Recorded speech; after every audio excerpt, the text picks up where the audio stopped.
Today, I'm going to be showing you my progress with animation over the last week. So for the last week, I've been trying to learn animation. I've watched many videos from learn how to make basic forms move to, full faces turn. So today I'm going to just tell you about my journey with animation over this past week, the things I did, the videos I watched, and some of my tips, I guess.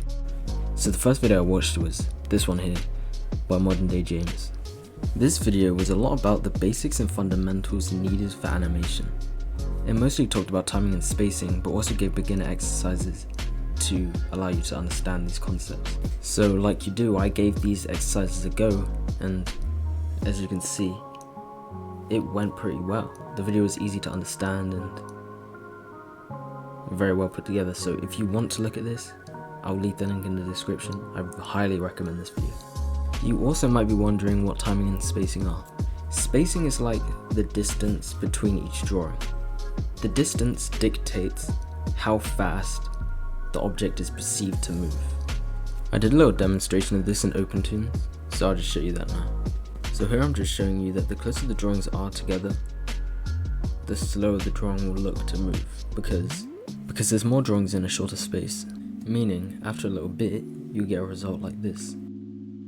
You can clearly see where it speeds up and slows down in the regions of higher picture density and lower picture density. But as everything was going so well, something happened. I realized that I was heavily restricted by the animation software I was using. I was using Clip Studio Paint at the time, which you can see in a lot of in the first video I showed you. So I had to find a software that was free because I didn't really want to spend any more money, and that had unlimited frames and cells for me to use. And I came across OpenToonz. I decided to use OpenToonz because there are already a lot of tutorials that I had found that seemed, sort of easy to understand. So I just went with it, and it ended up working out. The tutorial I ended up following was this one by Dong Chang. It helped you understand the software pretty well. Some things were a little bit confusing at times, especially because his layout was a lot different to our layout, the stock layout, but overall the video is very good. In the video, he uses a simple head turn exercise to help you learn the software. This is my one. It isn't the best, but I was mostly just focusing on learning the software, which I think this video is mostly meant for. Next, I decided to prepare for the final product of my week's worth of animation practice. So the first step was to learn how to animate hair. I have no clue how to do it, so again, more tutorials. So this was the first tutorial I watched. It was by Dong Chang again, and it just taught you the fundamentals of animating hair using the practice method of the seaweed. He explains it very well, and of course I gave it a try. And this is that attempt. I'll give you a little bit of an explanation of how to do it, just in case you don't really want to go to the video. So basically you start by making your four main poses. A1, the start, should be a C shape. A2, the second pose, should be in the shape of an S, with the tip lagging behind the base. A3, pose 3, should be a mirror of A1, and A4 should be a mirror of A2. So after this is done, you'll want to make two in-betweens between A1 to A2, A2 to A3, A3 to A4, and A4 back to A1. It should look like this as seen. You'll want the tip to slowly assume the position at A2 in like a two-stage transition. And this goes for the rest of the stages. I'm only going to do this briefly because I'm not that well versed at this and I'm still a beginner myself, so I highly recommend checking out the video.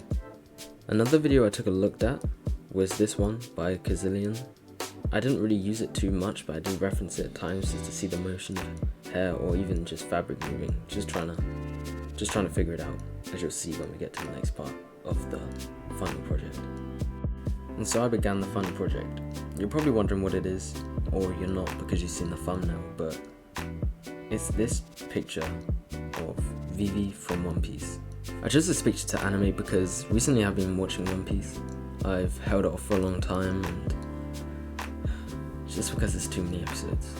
Why is there like 1,110 episodes? I don't know. Is that how many episodes there are? I don't know. But there's too many of them. But I thought the scene looked cool, and I was enjoying it. It's when they meet Chopper, so I was like, let's animate this. I used this rough drawing I did on paper of Vivi.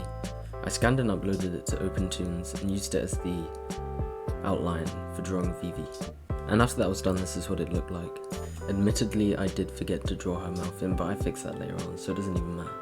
Next, I mapped out the 4 key poses A1, A2, A3, and A4 like we did in the tutorial.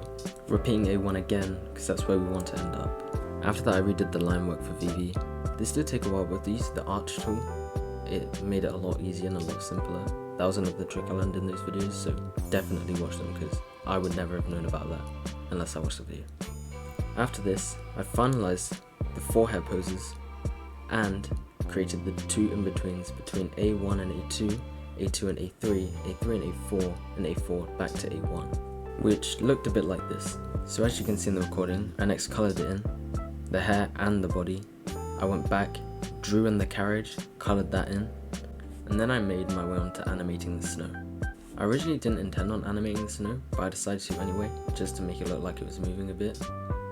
And I kind of forgot to animate the ground moving, but maybe I'll do that in version 2. So now to the snow.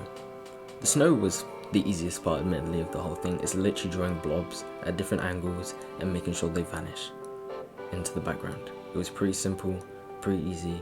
So after many hours and a couple days, because it really hurt my back to be bent over. Pause, oh my god. But yeah, it hurt my back. And here's the final product once you put everything together.